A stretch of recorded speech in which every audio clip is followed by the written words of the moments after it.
Hello viewers, আসসালামু আলাইকুম। আমরা এখন দাঁড়িয়ে আছি সাউথ বনশ্রী এফ ব্লকে। এখানে আমাদের একটা নির্মাণাধীন প্রজেক্টের কাজ চলছে। এখানে আজকে কাস্টিং হবে।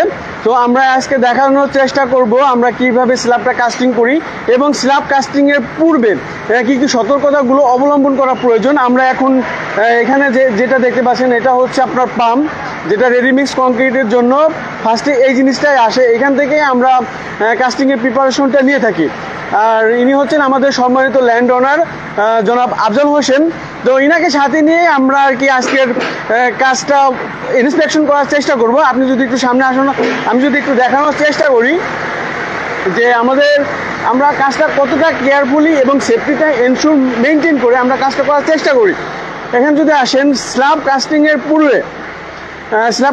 পূর্বে যেসব জিনিসগুলো আপনাদের অবশ্যই এনশিওর করতে হবে সেটা হচ্ছে স্ল্যাবের আপনার রডের প্লেসমেন্ট, তারপরে নিচে যে প্রপস বাঁশের কাঠামোগুলো ইয়া করছে এটার জন্য কোনো মতেই কোনোভাবেই লুজ না হয়, এটার জন্য রিজিড। অর্থাৎ আপনি যখন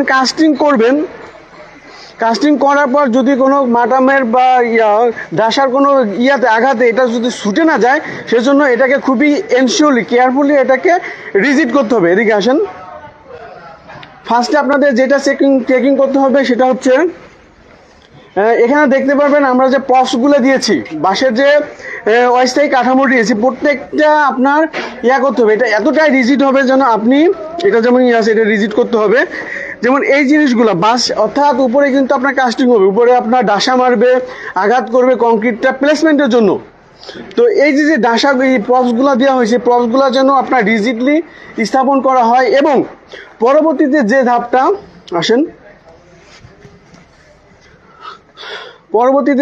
ধাপটা আমাদের অবশ্যই ফলো করতে হবে সেটা হচ্ছে, আমি এখন উঠে যাচ্ছি স্টেয়ার দিয়ে উঠে যাচ্ছি। এখানে আমাদের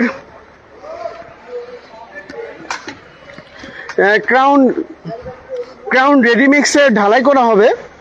তো ফার্স্টে আমরা যে জিনিসটা করেছি, পুরা স্ল্যাবটাই আপনার স্টিল উডেন সেন্টারিংয়ের মাধ্যমে হচ্ছে, উডেন শাটারিংয়ের মাধ্যমে হচ্ছে। তো আমরা প্রথমে যেটা করেছি, পুরাটা শাটার ওয়েল দিয়েছি। শাটার ওয়েল দেওয়ার পর শাটার ওয়েলটা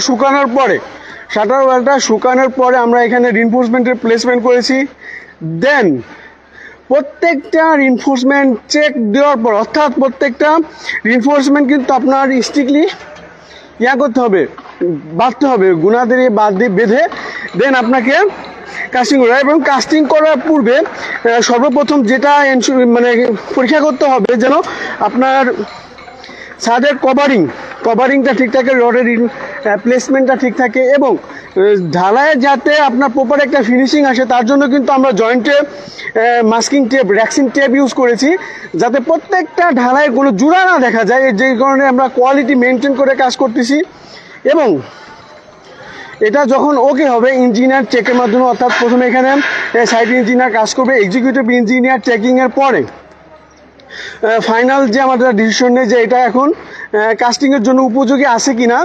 কাস্টিংয়ের জন্য উপযোগী হওয়ার পরে কিন্তু আমরা এখানে কাস্টিং দিচ্ছি। দেখেন আমরা পুরো স্ল্যাবটা পানি দিয়ে পরিষ্কার করে নিয়েছি, যাতে আপনার যে সারফেসটা আছে সারফেসটা একটা স্মুথ এবং ফ্রেশ একটা সারফেস পাওয়া যায়, সেই জিনিসটা কিন্তু আমরা এখানে এনশিওর করেছি। এই সাইডটা যদি একটু দেখানোর চেষ্টা করি যে আমাদের পুরা স্ল্যাবটাই কিন্তু আমরা পরিষ্কার করে ফেলছি এবং প্রপার সেফটিটা এনশিওর করে আমরা এখানে কাজ করব। সো আপনারা যারা বিল্ডিংয়ের কাজ করতে চাচ্ছেন তারা কিন্তু অবশ্যই অভিজ্ঞ ইঞ্জিনিয়ারের মাধ্যমে কাজটা করতে পারেন এবং একটা ফাইনাল চেক দিতে হবে যাতে আপনার ভবনটা আপনার নিরাপদের জন্য তৈরি করা হয়। আপনি একটা কাঠামো তৈরি করলেন, ওই কাঠামোটা যদি আপনার মৃত্যুর কারণ হয়ে যায় তাহলে কিন্তু এটা আপনার জন্য এক্সপেক্টেড না। সো এই জন্যই প্রপার কাস্টিংয়ের মাধ্যমে ইঞ্জিনিয়ারিং কোড অনুযায়ী আপনার ভবনটা নির্মাণ করতে হবে, যাতে আপনি প্রপারলি বসানো। দেখুন, একটি বাসা আপনাদের প্রত্যেকটা মানুষেরই একটা ড্রিমস, এই ড্রিমসটাকে ফিল আপ করার জন্য আমরা আপনাদের জন্য কাজ করে যাচ্ছি। সো এখানে আমাদের 2500 স্কোয়ার ফিটের আপনার কাস্টিং হবে। যারা ফ্ল্যাট ওন করতে চান আমাদের সঙ্গে যোগাযোগ করতে পারেন, অথবা আমাদের হোয়াটসঅ্যাপ অথবা মেসেঞ্জার নক করতে পারেন, যেটা আমাদের সেলস টিম আপনাদের সবাই সর্বদাই নিয়োজিত আছে। আর কথা বাড়ালে অনেকেই বাড়ানো যায়, আমরা এখন কাস্টিংয়ে ফিরে যাব। পরবর্তীতে আমাদের যে আপডেটটা দেওয়া হবে এটা আপনাদেরকে শেয়ার করা হবে। ধন্যবাদ। No. Déjame que dejo.